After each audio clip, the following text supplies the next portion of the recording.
મારું નામ કંચન ગોહિલ છે અને આ વખતે યુપીએસસી સીએસસી 2023માં ઓલ ઇન્ડિયા રેન્ક 506 મેં મેળવેલો છે. આ વિડીયો હું સિમ્બાયોસિસ આઈએએસના વિવેકભાઈનું ગાઈડન્સ હેઠળ કઈ રીતે મેં પરીક્ષા પાસ કરી એ વિશે કહેવા જઈ રહી છું.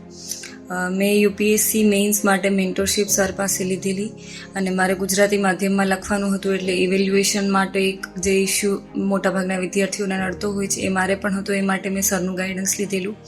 મારા દરેક ટેસ્ટ સરે ચેક કરી આપેલા છે અને એમના જે ફીડબેક છે એ મારા પરફોર્મન્સને સુધારવામાં ખૂબ ઉપયોગી નીવડેલા છે. લેન્ધી લખતા હોય આપણે અથવા તો બુલેટ પોઈન્ટ્સમાં લખવામાં કઈ રીતે શિફ્ટ કરવું એ વિશે મને ખાસ સરે ગાઈડન્સ આપેલું. એના સિવાય એસેમાં મને ખૂબ મદદ મળેલી સર પાસેથી. એસેમાં બ્રેઇનસ્ટોર્મિંગ આપણે કઈ રીતે કરી શકીએ, ડાયમેન્શન્સ કઈ રીતે ઓપન કરી શકીએ એ વિશે મને સરે ખાસ માહિતી આપેલી, જે મેં અપ્લાય કરેલી પેપરમાં. એના સિવાય કરંટ અફેર્સ જ્યારે મેઇન્સ ચાલુ હતી ત્યારે ઘણી વખત સારા એવા હોટ ટોપિક હોય કે જે કરંટમાં હોય એના વિશે સર પોતે મટીરિયલ બનાવી દેતા, કે 4-5 પોઈન્ટ એના ફેવરમાં હોય અને 4-5 પોઈન્ટ એના અગેન્સ્ટમાં હોય.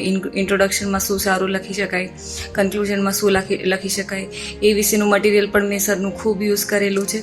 એના સિવાય જ્યારે આપણે મેઇન્સ લખતા હોઈએ ત્યારે પેપર પૂરું નથી થતું ઘણી વખત, તો એમના માટે ટાઈમ મેનેજમેન્ટમાં કઈ રીતે પ્રેક્ટિસ કરવી એ પણ સરે મને ખાસ ગાઈડ કરેલું, એ જેના કારણે હું પેપર પૂરું કરી શકી.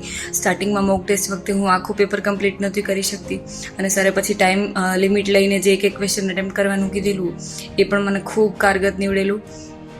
એના સિવાય જ્યારે મેઇન્સ વખતે આપણે જીએસ હું ગુજરાતીમાં લખતી અને જીએસમાં આપણે કન્ટેન્ટ ક્યારેય મેં અગાઉ મેઇન્સ એક કોઈ પણ એક્ઝામની લખેલી નહોતી, એના કારણે કન્ટેન્ટ એટલું બધું રીચ નહોતું આવતું. કન્ટેન્ટ હતું છતાં એ સારી રીતે ડિલિવર થતું નહોતું, તો એના માટે મેન્ટરશીપ પણ સરે આપેલી, જે મને ખૂબ કામ લાગેલી. એના સિવાય હું એટલું કહેવા માગીશ કે સરનું જે ગાઈડન્સ છે મેઇન્સ માટે ખાસ, એ એક પ્રકારનું રિયાલિટી ચેક તમને આપી દેશે કે તમારી પ્રિપરેશન ક્યાં સુધીની છે. અને ડેઇલી જે સર ક્વેશ્ચન પોસ્ટ કરતા હોય છે ગ્રુપમાં અને તમને પર્સનલી પણ જે મોકલતા હોય છે એ ક્વેશ્ચન્સ એ જ દિવસે તમે લખીને અથવા 2 દિવસમાં લખીને એમની પાસે મોકલાવો અને સર જેમ બને તેમ વહેલી તકે તમને ફીડબેક આપી દેતા હોય છે, જેથી આપણે પ્રિલિમ્સ અને મેઇન્સની વચ્ચે જે સમયગાળો ખૂબ ઓછો હોય છે અને ક્રુશિયલ હોય છે, તો ત્યારે તમારા પરફોર્મન્સને સ્પીડથી ઇમ્પ્રૂવ કરવામાં પણ ખૂબ મદદ મળે છે. એના સિવાય ઇન્ટરવ્યૂ સ્ટેજ માટે પણ મેં સર પાસે ગાઈડન્સ ખૂબ લીધેલું. મારું આ ફર્સ્ટ ઇન્ટરવ્યૂ હતું એટલે એના કારણે થોડું ડર વધારે હતો, તો સરે પ્રેશર હેન્ડલ કઈ રીતે કરવું, કમ્યુનિકેટ કઈ રીતે કરવું એના માટેના પણ સેશન્સ મને આપેલા. અને પર્સનલી પણ ક્યારે પણ કોઈ પણ નાની એવી બાબતોમાં પણ જરૂર હોય, ડેફ ભરવાનું હોય કે બીજી કોઈ પણ પ્રોસિજર કે ટેકનિકલ બાબતો હોય જેનાથી આપણે કદાચ અજાણ હોઈએ, તો એ માટે પણ મને સરે ખૂબ મદદ કરેલી. અને અત્યાર સુધીમાં મેં મેન્ટરશીપ આ જે લીધેલી છે એનો મને ખૂબ વધારે પડતો ફાયદો થયો છે અને તે માટે હું વિવેક સરનો અને સમગ્ર ટીમનો ખૂબ ખૂબ આભાર માનું છું.